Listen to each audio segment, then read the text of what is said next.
Hey y'all, my name is Eric, and welcome to the Common Knowledge Club.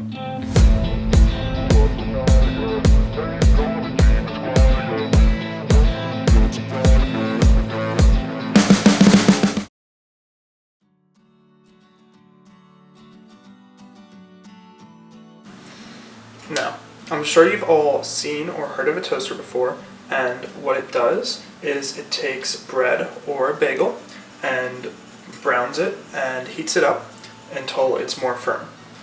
And it does this by taking the electrical energy from your wall or socket and transferring it to heat energy inside of the toaster, which then is what heats up your bread and makes it toast.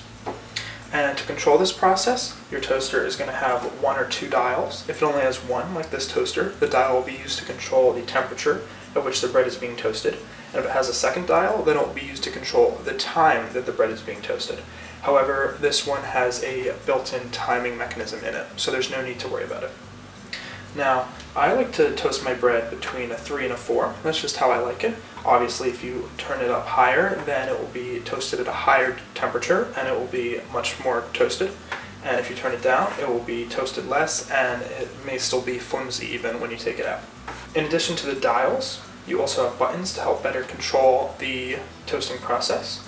The top one here we have is for bagels. Because bagels are often thicker than normal bread, hitting that button will extend the time at which the bagel is toasted. Under it we have a defrost button, and what that does is if you are taking bread or bagel straight out of the freezer, it will once again extend the time appropriate so that it can allow the bread to defrost and thaw out before it begins to toast it. Furthermore, we have a reheat button. This is for when you put your bread in, it toasts, you walk away, it pops, and it cools down before you even realize.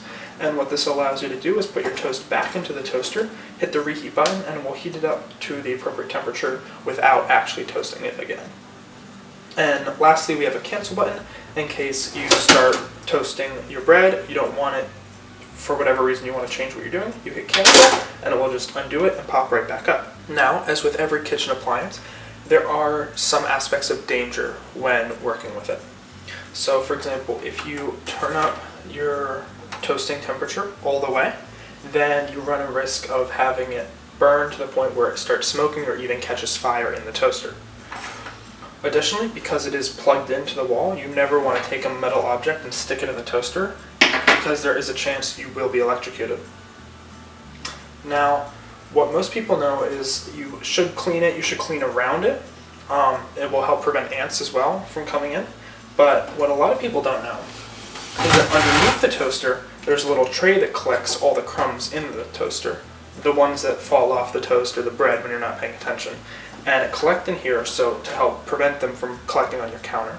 And what you're going to want to do is you're just going to want to unplug the toaster, and then we'll take this right on over to the sink. And here at the sink, you're just going to slide out this little tray right here. See, it has some crumbs on it. You're just going to dump it out. If you do want to wash it with water, make sure you dry it fully before putting it back in the toaster. Additionally, you can shake out the toaster a little bit to see if any extra crumbs are in there.